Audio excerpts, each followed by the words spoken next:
introduction, I will talk about the numerical method that we use, and in the end, this results in conclusions. So the motivation is in the industrial application, what people see that in the turbo machines, reactors, in such cases, it is very important to accurately predict both the boundary layer development and the convective heat transfer, because this will influence the cycle efficiency and also the cooling designs and also hardware durability.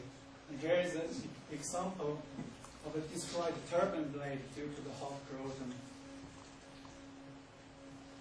And also for the research point of view, to understand that the heat transfer subject to the free-stream turbulence is limited.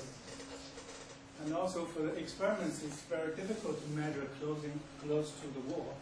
So therefore, the numerical simulation are needed. And the third point, how the free-stream turbulence affects the large-scale structures outside in the outer part of the boundary. This is not well understood also. The last one is there clearly a need for the well-resolved numerical simulations of heat transfer in turbine boundary with ambient free-stream turbulence. And here the sketch of the setup. You can see the free-stream coming from the left to the right, and they penetrate the boundary, and the boundary becomes turbulent. And what people see in the experiments is that whenever when you have free-stream turbulence, all of a sudden the skin friction and the stamp number, which comes for the heat transfer on the wall, increases. So here are some previous studies. As one can see that both the skin friction and stamp number increases with the free-stream turbulence intensity. And it seems the stamp number increases at a higher rate than the skin friction, which means the Reynolds analogy usually applied in the modeling is breakdown. And also this increase of both skin friction and the stamp number depend on the turbulence intensity and the landscape of free-stream turbulence, and also the Reynolds number. And also what people see is the weak region of the mean profile, both the velocity and the temperature mean profile is depressed and even vanishes at high free-stream intensity. However, how much increase is different from one experiment and also one simulation to the other, and there's not really explanations for that. So here's the numerical setup. The code is our in-house code. It's a fully spectral code, and we have periodic boundary conditions in the wall parallel directions. And for the velocity, we have no slip on the wall and the normal condition on the top. And for the temperature, we have 0 on the wall and the 1 in the free stream. The Pareto number is 0.71, which is the value for the air. And to fill the periodicity in the streamwise direction, we have the fringe region at the end. And we use trip forcing to introduce the natural laminar turbulent transition. And the code is fully parallel. And this study we use LES, not DNS. And the LES model is the relaxation term model. The subgrid scale stresses is modeled by simply a constant times the high pass velocity field. And for the temperature, it is assuming a constant turbulent Pareto number. And the high pass filter is obtained via this relation, via a low pass filter, via this relation where G is a low pass filter and H is the high pass filter. And the model coefficient is set to 0.2, and the turbulent Pareto number is 0.6.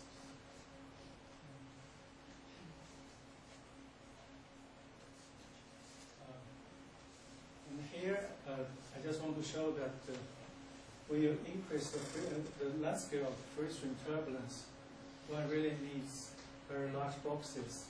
What I show here is the streamwise velocity in the cross plane at the inlet of the domain for different landscapes.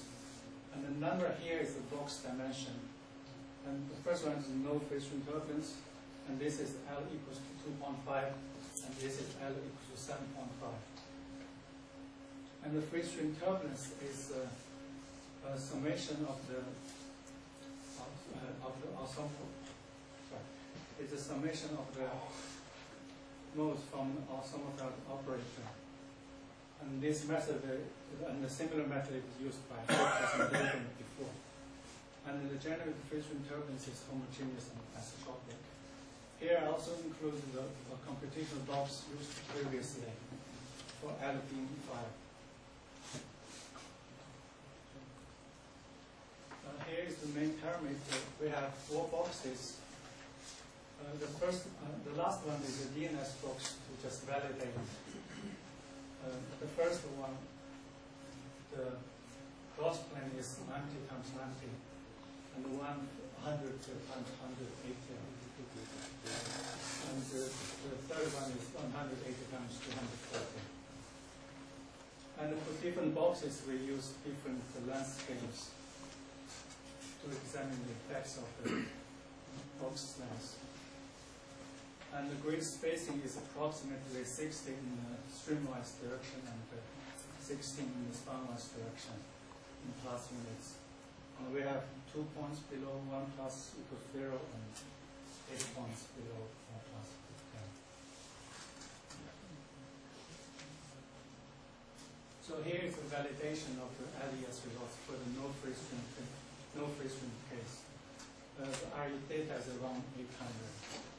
And one can see that for the temperature, the results are a little bit worse than the velocity.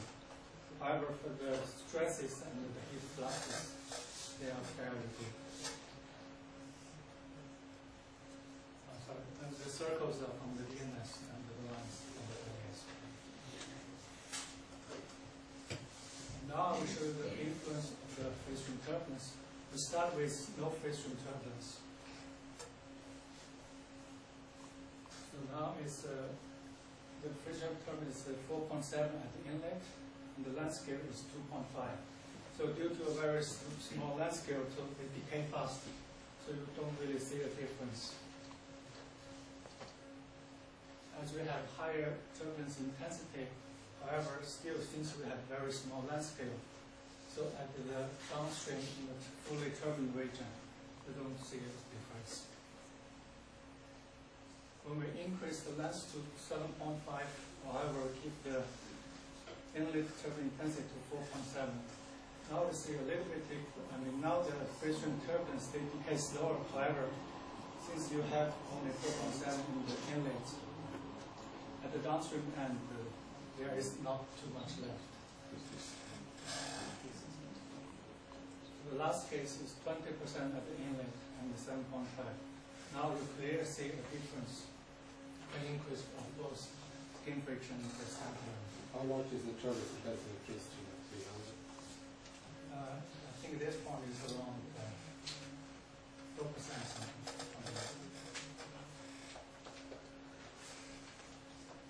And here is the relative increase of the both skin friction and the stent number at the RE top 300. And you can see that it's clear that the stent number increased more than the skin friction. However, for the last case, L equals 15, it exaggerates, which we thought is the box dimension is not big enough. And if you look at the case for 7.5, and the locally, we have like a 7% free stream turbulence intensity, which gives a relative increase of 32% of skin friction and 25% of stent number. Here is the influence of on the mean profiles. As one can see that when we increase the free stream intensity, the wake region are depressed and even vanishes for the highest turbulence intensity. However, for the viscous sublayer and the logarithmic region, they are not influenced. Here is some experimental results which show the similar trend. So when you increase the free stream intensity, we see the depression of the wake region.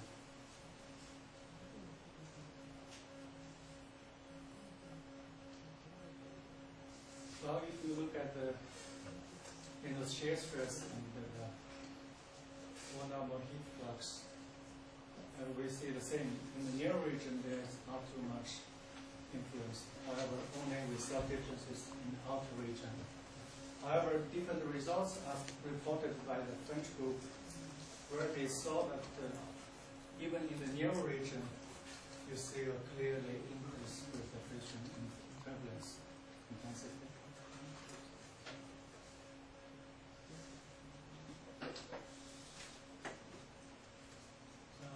Further look at the spectrum, here is the Fremont-Stormwise energy spectrum. And these two cases are for the low free stream turbulence case. Well, we see the well-known peaks. One is the inner one, and the one is the outer one. Here the dashed and the black line is boundary experience. However, when we turn on the free stream turbulence, we see that the inner peak is invariant. However, the outer peak moves to the more normal position around the boundary layer edge, and the span-wide scale moves to around 3.5 delta 95. And the consistent results was also reported by the experiment by Sharp et al., where they reported that the stream-wide scales increased from 6 delta 99 to 15 delta 99 due to the free stream turbulence around 8%.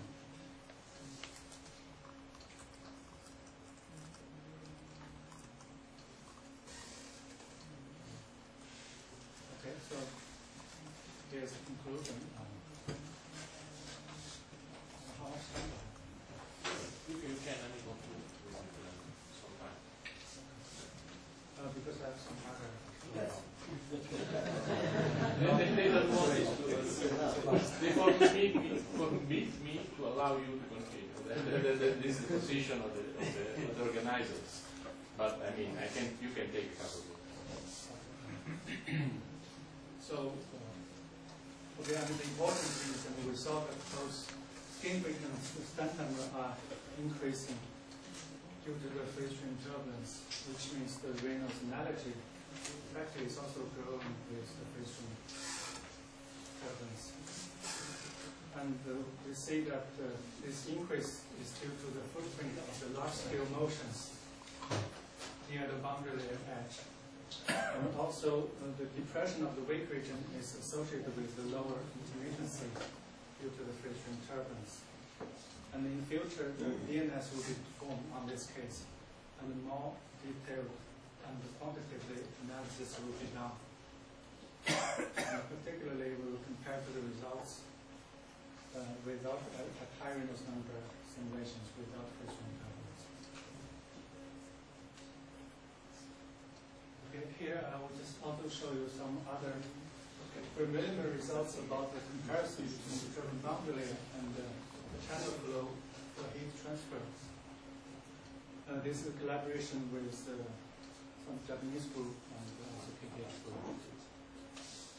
Here is just a canonical turbulent boundary layer without free stream turbulence, and the Poynter number is 0.71.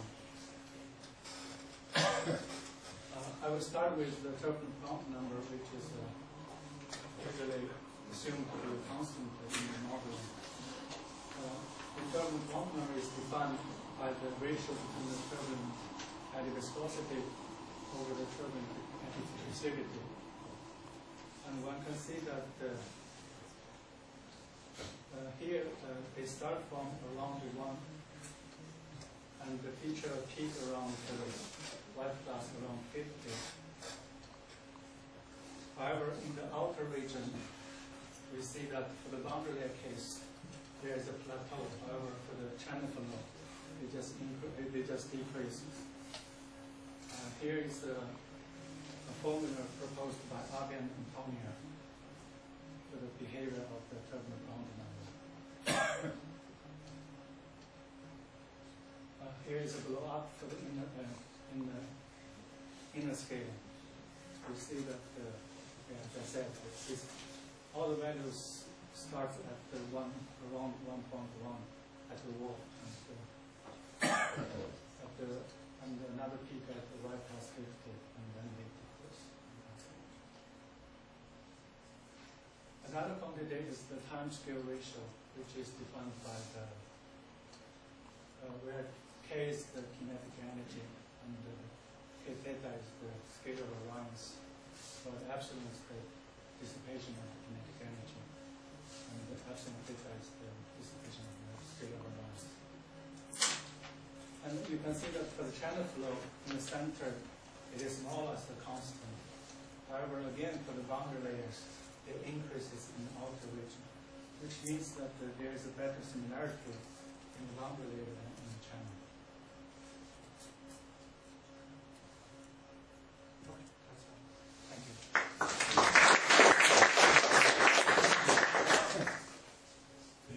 Still time for question? Yes. I mean, heat transfer only depends on the conditions adjacent to the wall. What happens far away in the free stream, it doesn't care. So when you have such a pronounced effect, it means you're altering the structure near the wall by free stream turbulence. Have you seen that? They are altered? Yes. Is there any noticeable difference in flow near the wall? I mean, when I compare the statistics, it's somewhat similar. Yes.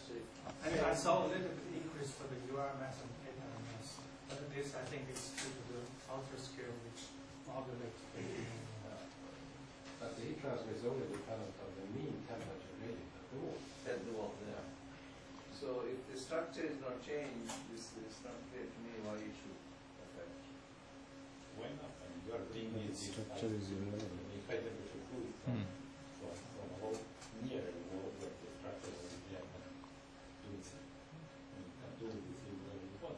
No, but by the time it percolates to the wall, it has to affect the structure, the motion in the wall. No, only if you just after you are saying the temperature. If the temperature is higher near the wall, then the structure is there even if they don't change. So we increase the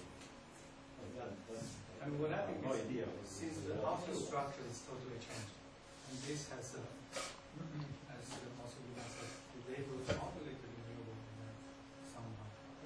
Even if you, I mean, even if you don't, just because you are bringing high temperature closer to the wall, you might be increasing that can change your mean temperature profile. Then So the fluctuations, so it's not really hot and cold. I'm not sure that the people, in fact, they can read it. Who cares about people? But I mean, with the rotation turbulence, you change the entrainment of high temperature fluid into the bubble. And then, exactly as Javier says, and then you get it more effectively towards the wall. whole temperature because there is no temperature. Louder, please. If you could talk louder. Okay, whatever you bring down is hot temperature because there is nothing cold out there. I mean, the question is, if you are able to bring more hot temperature near the wall, say to the middle of the layer, something like that, then the same structure that was there before can transfer more efficiently to the water. I'm just